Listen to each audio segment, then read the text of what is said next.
मित्रांनो, खूप दिवसांपासून एक चर्चा मार्केटमध्ये चालली आहे की फूड कॉर्पोरेशन ऑफ इंडियाची ॲडव्हर्टाइजमेंट येणार का, येणार तर मग कुठल्या पद्धतीची ॲडव्हर्टाइजमेंट असेल, कुठल्या पोस्ट त्या संदर्भात असतील. तर या संदर्भात खूप जास्त काही अपडेट माझ्यापर्यंत आतापर्यंत नव्हती, पण आता थोडासा एक जुने विद्यार्थ्यांच्या माध्यमातून म्हणा किंवा काही न्यूजपेपरच्या माध्यमातून म्हणा, न्यूजपेपर नाही म्हणणार मी, काही आमचे सोर्सेस म्हणा किंवा आमचा अनुभव म्हणा, या माध्यमातून एक अपडेट आपल्यापर्यंत सध्या आहे की FCIची ॲडव्हर्टाइजमेंट येणार आहे. कधी येणार तर लवकरच येणार, लवकरच म्हणजे नोव्हेंबर आणि डिसेंबर मध्ये ॲडव्हर्टाइजमेंट येणं अपेक्षित आहे. मोस्ट प्रोबेबली नोव्हेंबर मध्येच ॲडव्हर्टाइजमेंट येईल. एक्झाम कधी होणार त्या संदर्भातही सांगतो. सगळ्यात पहिल्यांदा फूड कॉर्पोरेशन ऑफ इंडियामध्ये ज्या रिक्रुटमेंट होतात त्या कुठल्या पोस्टसाठी होतात, कुठल्या जागा भरल्या जातात, त्यासाठी एलिजिबिलिटी क्रायटेरिया काय हे सगळं आपण समजून घेऊया. सिलेक्शन प्रोसेस कशी असते आणि मग त्यानंतर एक्झामच्या एक्सपेक्टेड डेट, अंदाजे आमच्या अनुभवानुसार ॲडव्हर्टाइजमेंट कधी येऊ शकते आणि एक्झाम कधी होऊ शकते या संदर्भात संपूर्ण अपडेट या व्हिडिओच्या माध्यमातून मिळेल. तर अशाच पद्धतीच्या व्हिडिओच्या माध्यमातून तुमच्या समोर आम्ही नेहमी येतोच आहे. त्यामुळं व्हिडिओला लाईक, शेअर आणि सगळ्यात महत्त्वाचं चॅनलला सबस्क्राईब करायला विसरू नका, सो दॅट नवनवीन अपडेट तुमच्यापर्यंत आम्ही डेफिनेटली पोहोचू शकू. FCIच्या माध्यमातून एक मॅनेजरियल लेवलची जागा भरल्या जाते आणि एक असतं AG3 म्हणजे कॅटेगरी 3 म्हणू शकतो आपण याला. फूड कॉर्पोरेशन ऑफ इंडियामध्ये कॅटेगरी 3 लेवलची एक्झाम किंवा 3 लेवलचे पोस्ट असते. आता याच्यामधून कुठल्या पोस्ट नॉर्मली भरण्याची शक्यता आहेत किंवा दरवर्षी म्हणल्यापेक्षा 2022ला एक ॲडव्हर्टाइजमेंट यापूर्वी आली होती, त्यानंतर 2019ला 18-19ला एक ॲडव्हर्टाइजमेंट आली होती फूड कॉर्पोरेशन ऑफ इंडियाची. आणि आता पुढे जसं मी सांगितलं की नोव्हेंबर-डिसेंबरमध्ये एक नवीन ॲडव्हर्टाइजमेंट येणं अपेक्षित आहे. बरं, कुठल्या पोस्टसाठी ॲडव्हर्टाइजमेंट असू शकते किंवा मोठी कुठल्या पोस्ट यातून भरल्या जातील. AG3 जनरल नावाची एक पोस्ट असते, AG3 टेक्निकल पोस्ट असते, अकाउंट आणि डेपोट. आता AG3 जनरलसाठी कोण लोक एलिजिबल आहेत, ज्यांनी कोणत्याही शाखेची पदवी पूर्ण केली आहे आणि अराउंड वयोमर्यादा 18 ते 27 पर्यंत असते, 27 इयर्स पर्यंत. जनरल कॅटेगरी असेल तर 27, OBC असेल तर +3, SC/ST साठी +5, PWD कॅन्डिडेटसाठी +10 या पद्धतीची वयोमर्यादा असते.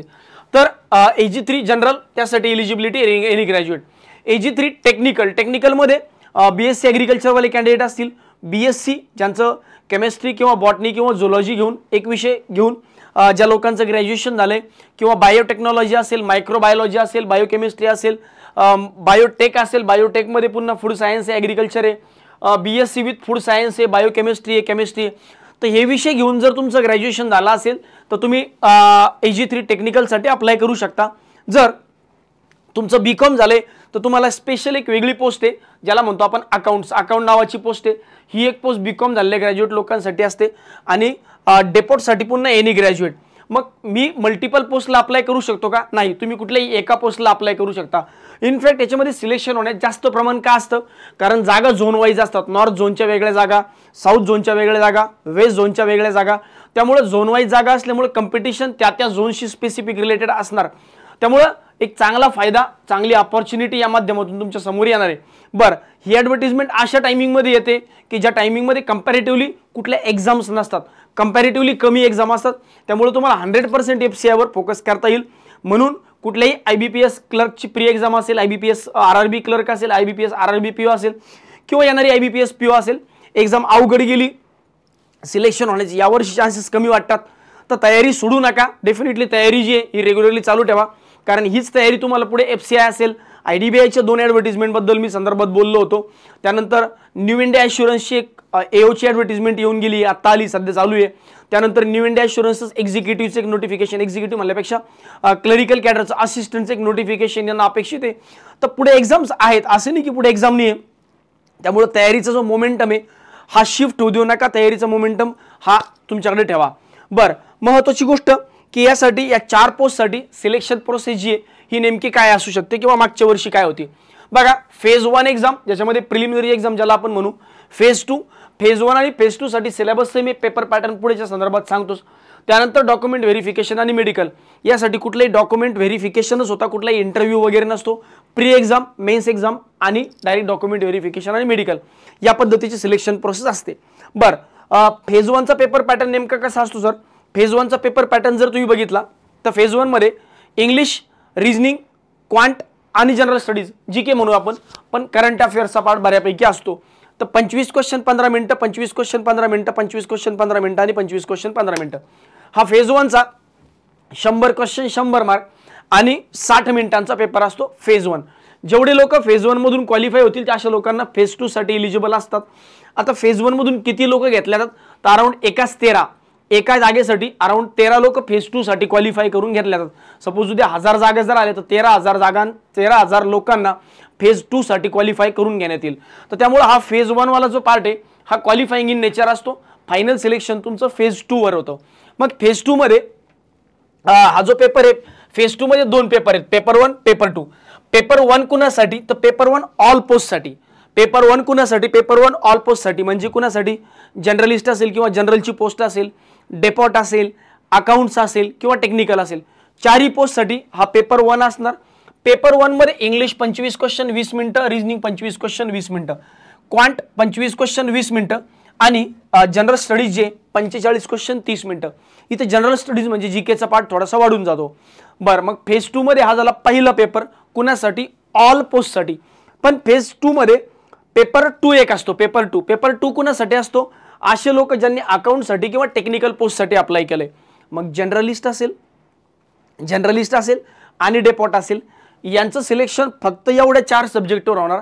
आणि टेक्निकल मध्ये किंवा अकाउंट साठी जर तुम्ही अप्लाय करताय तर मग तुमचं याच्यावर प्लस याच्यावर फायनल सिलेक्शन होणार.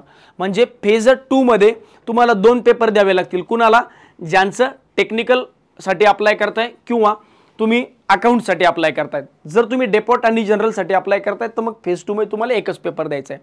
तर अशा पद्धतीने हे रिक्रुटमेंट नोटिफिकेशन पुढच्या काही दिवसांमध्ये येणं अपेक्षित आहे, ज्याची थोडक्यात डिटेल सांगितली.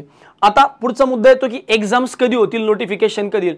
बघा, मी जसं सांगितलं की एक्सपेक्टेड नोटिफिकेशन आहे नोव्हेंबर-डिसेंबर मध्ये. मोस्ट प्रोबेबली नोव्हेंबर मध्ये नोटिफिकेशन येईल. कारण टेंटेटिव्हली ज्या पद्धतीने आमचा अनुभव म्हणतो की एक्सपेक्टेड फेज 1 ची एक्झाम जी आहे ही 11, 19 आणि 25 जानेवारीला होऊ शकते. 18, 19 आणि 25 जानेवारीला फेज 1 आणि फेज 2 ही मोस्टली 15 मार्च 2025 ला होऊ शकते. सर या डेट कन्फर्म आहे का तर नाही. या एक्सपेक्टेड आणि टेंटेटिव्ह डेट्स आहेत. बघा, एक्सपेक्टेड आणि टेंटेटिव्ह डेट्स आहेत, याबद्दल कुठेही गॅरंटी नसते की याच डेटला एक्झाम होईल. पण ज्या पद्धतीने आमचा अनुभव म्हणतो, ज्या पद्धतीने आम्ही आतापर्यंत या क्षेत्रामध्ये काम करतोय, त्यामुळं एक अंदाज लावता येतो. आणि खूप तुम्ही बघितलं की बरेच अंदाज जे आहेत हे आमचे ठरतात खरे, त्याच्यामागचे कम्प्लिटली अंदाज नसतो, त्याच्यामागचा अनुभव आहे. त्यामुळे या डेटला तुमच्या एक्झाम होण्याची ज्या आहेत या दाट शक्यता आहेत. तर हीच अपडेट जी आहे ही तुमच्यापर्यंत पोहोचवायची होती. खूप लोकांचं FCI बद्दलचं खूप डिस्कशन चाललं होतं आणि चर्चा होती की कधी होईल, काय होईल. तर पूर्ण डेट्स तुमच्या समोर मी आता अंदाजाने ठेवल्यात. रिक्रुटमेंट नोटिफिकेशन जेव्हा पण येईल त्याची वाट बघत बसू नका, अभ्यास चालू ठेवा. IBPS एक्झाम खराब गेल्यात म्हणून घाबरू नका, वाईट वाटून घेऊ नका. खूप चांगलं ऑर्गनायझेशन FCI.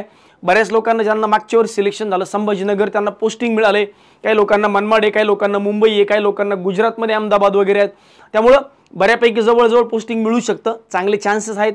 तर अशा पद्धतीने हे नोटिफिकेशन पुढच्या काही दिवसांमध्ये येणं अपेक्षित आहे. हीच अपडेट तुमच्यापर्यंत द्यायची होती. धन्यवाद.